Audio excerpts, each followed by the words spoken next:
There will be a standing court order that all sides are welcome to get up and move about the courtroom in order to be able to view the other's demonstrative. You need not ask for permission. Yes, Your Honor, thank you.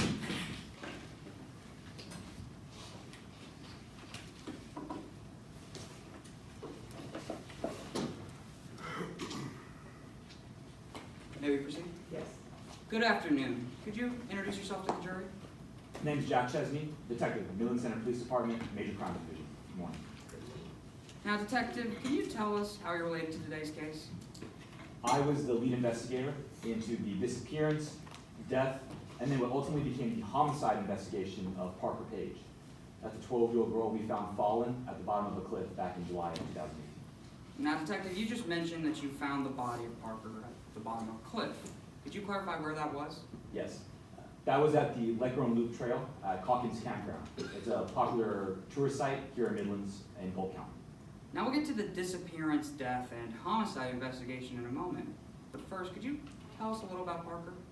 Yes. Parker was going into middle school at the time of her death. She was also living with a legal guardian because up until recently, her biological mother had been incarcerated. Who is Parker's biological mother? That'd be the defendant, Jordan Ryder. Could you identify Jordan Ryder by an article of clothing here in today's court?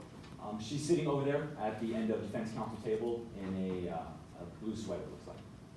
Let the record reflect that Detective Chesney has correctly identified today's defendant, The Jordan Ryder. record will so reflect. Now, detective, how did this investigation begin for you? Early on the morning of July 15th, we got a call about a possible abducted child. So I proceeded to the home of the victim immediately. We searched the home, canvassed the neighborhood, and it turned up negative for the victim. Then I used cell phone tracking software to ascertain the victim's last known location to be the Calkins Campground. Did you go to Calkins Campground? I did.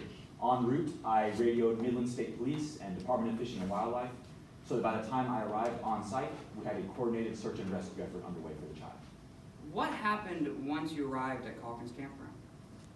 The first thing that happened was I was led to the defendant's tent by the campsite director. I found the defendant sleeping in her tent, and I announced myself as Midland Center Police Department from outside, and that woke the defendant up. Now, after you found the defendant sleeping in her tent, how did the investigation proceed?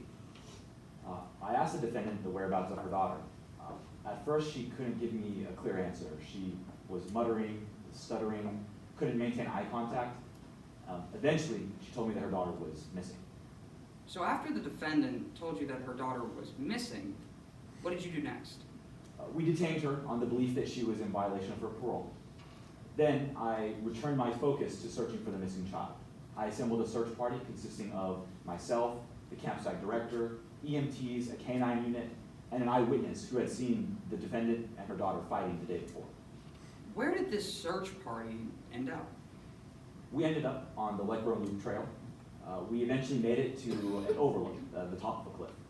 Would you recognize a picture of that overlook if I showed it to you here today in court? Absolutely. Your Honor, permission to approach opposing counsel as well as Detective Chesney with what's been marked as Exhibit 7. Yes.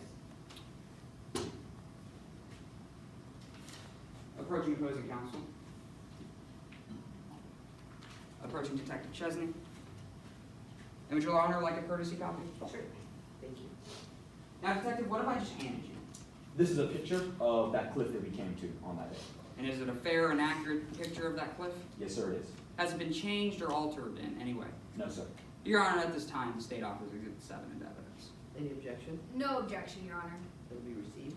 And Your Honor, may I put up a demonstrative of Exhibit 7? Yes. And may Detective Chesney step down to interact with said demonstrative. Detective, I'll go ahead and take that from you.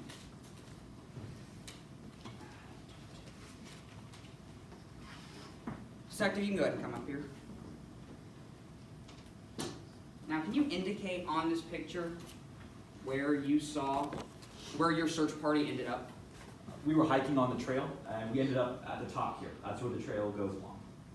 Now, what happened once you arrived at the top of this cliff? When we got there, our canine unit indicated that there was something at the bottom of the cliff. So the search party and myself had to actually traverse this area to get down here. There was no clear-cut path. What was at the bottom of this cliff, Detective? At the bottom of the cliff, we found the body of the victim. The EMT searched for vital signs, found none. Unfortunately, she was dead. Detective, I'm gonna hand you a red dot. Can you put that on this picture where you found the victim? Yes. It was right here, at the bottom of the cliff. Point of order, Your Honor. May the record reflect that this witness has marked this exact position on the map? Yes, the record will reflect that. Thank you, Detective. You can go ahead and take a seat. Right. Now, Detective, after you found the body of the victim, what did you do next?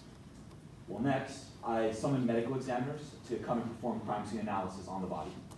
Then I radioed my officers back at the entrance of the campsite. I told them to lock it down, no one in or out.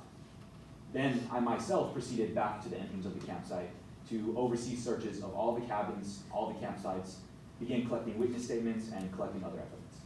Now, Detective, earlier we talked about this going from a death investigation to a homicide. What caused this transition? 3 key pieces of physical evidence led me to believe this was a homicide. First, the hiking stick and where we found it. Second, a note that we recovered off of the defendant's person incident to her arrest. And then finally, a life insurance increase quote that we pulled off of the defendant's phone after executing a search warrant. Would you recognize those 3 key pieces of evidence if I were to show them to you today here in court? Absolutely. Your Honor, permission to approach Detective Chesney as well as opposing counsel with exhibits 17, 25, and 26. Yes.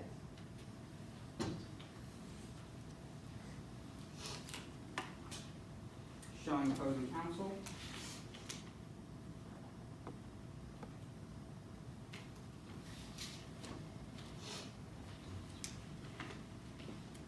Showing Detective Chesney. Showing opposing counsel 17. Showing Detective Chesney 17. And would Your Honor like a courtesy copy of 25 and 26? Sure. Should I get my own color? Unfortunately, Your Honor, I only have one. Now, Detective Chesney, I know I've just handed you a lot here. We're going to walk it through it step by step. Let's start with 17. Could you tell the jury what this is? This here is the victim's hiking stick. How do you know that was the victim's hiking stick? The defendant said so. Has anything changed about this hiking stick since you last saw it? No, sir, this is the same one that we recovered. All right, Detective, now I want to move on to Exhibit 25. Could you tell the court what this is? Exhibit 25, this is the life insurance policy increase that we got off of the defendant's phone. All right, Detective, now let's move on to Exhibit 26. Could you tell the jury what this is? And this is that note that we recovered off of the defendant when we detained him. How do you know that the defendant wrote this note? The defendant admitted to writing this note. Are 25 and 26 true and correct copies of the life insurance policy and the note? Yes, sir, they are. Your Honor, at this time, the State offers Exhibits 17, 25, and 26 into evidence.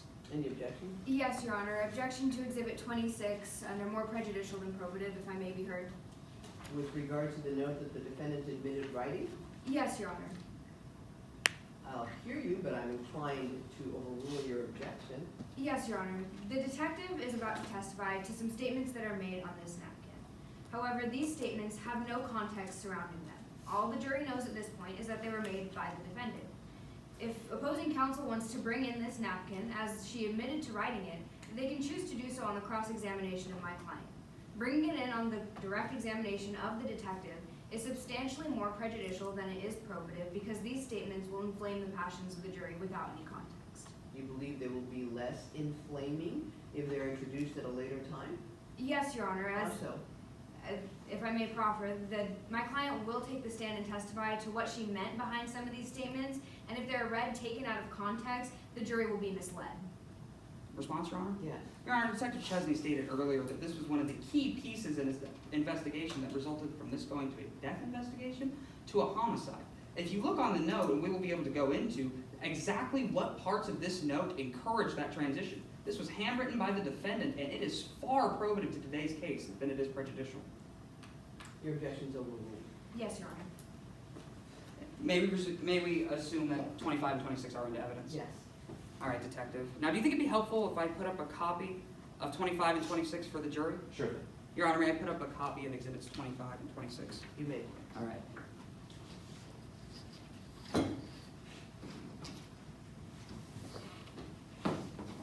All right, Detective. Now let's start with the hiking stick. All right. Can you tell us why this was so concerning to you in regards to your investigation? Yes. This hiking stick, we found it in the defendant's tent with her sleeping. If this were an accident, I would have expected to find it either on the victim's body or near it. But like I said, we didn't. Now, detective, what did you do with that hiking stick after recovering it? I turned it over to the medical examiner so that the medical examiner could perform analysis on it. All right, thanks, detective. Now, let's go ahead and move on to Exhibit 26, or that napkin. Can you talk about why this was so concerning to your investigation? Yes, there were several things that the defendant wrote that caused me some concern, to say the least. Well, let's go over those things, detective. Your Honor, may Detective Chesney step down to interact with Exhibit 26? Yes. All right, detective, I see that there's a lot going on here, so let's take it section by section, starting with this one labeled 1. Can you describe why this was concerning to you? Yes, the defendant wrote 911 with several statements crossed out. Eventually, the defendant wrote missing in all capitals, circled it, put it in quotes. Detective, can you remind the jury what the defendant told you when you asked her where her daughter was? She said she was missing. All right, detective, let's move on to this section labeled 2 here. I see a couple of things going on. Can you tell us what this meant towards your investigation? This was a list of items, 3 of which we recovered from the defendant. The stick, the knife, and the shovel, which she bracketed with key. And then a phone. Was a phone recovered during your investigation? We did recover the defendant's phone off of her person. However, we also uncovered another phone a week later at a cafe that's nearby the campground, and that phone was severely damaged. Whose phone was that? We later found out, after looking through text messages of that phone, that it was Parker Page's phone. Thank you, detective. Let's move on to this section number 3 right here. What did you make of this? Well, at first, I couldn't really figure out what was going on in this section of the note until I got to take a look at the life insurance policy. Well, detective, let's go ahead and look at that life insurance policy. Now, could you describe what the first part of that note says right there in that section? The first part in section 3 here is $10K now. And detective, what is the current policy listed on this life insurance? $10,000. All right, detective, now what happens on that note after 10K now? The defendant drew an arrow, and it points to several other values. 50,000, 75,000, 100,000, and then 200,000 is circled, and there's a check mark by it. Detective, can you tell the jury what the final amount this life insurance is filed for? The defendant filed it for $200,000. Objection, Your Honor, this testimony is needlessly cumulative, if I may be heard. Very well. Your Honor, the detective is merely testifying to what's displayed right on these exhibits.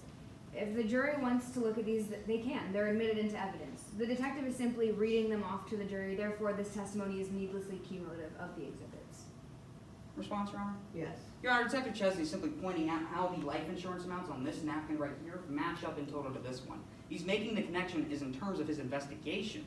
This is not needlessly cumulative, and 403 is a very high bar in today's case. Your objection's overruled. Yes, Your Honor. Now, Detective, I want to talk about that life insurance one more time. Could you tell us what the final amount was filed for? It was filed for $200,000. Thank you, Detective. You can go ahead and take a seat.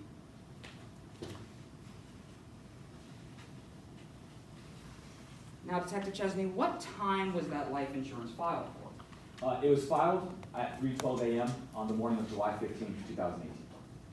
Was this time important to your investigation? We found the body of the victim and the defendant sleeping nearby just hours later. Thank you, Detective. No further questions at this time. Would opposing counsel like me to just deconstruct the demonstratives? Give me just a second.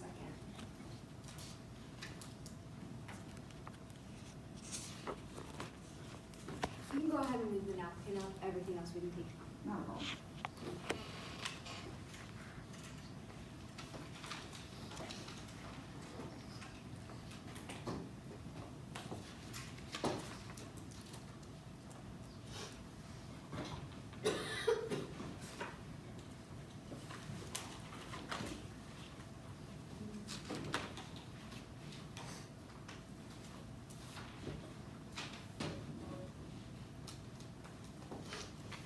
May I begin? Yes.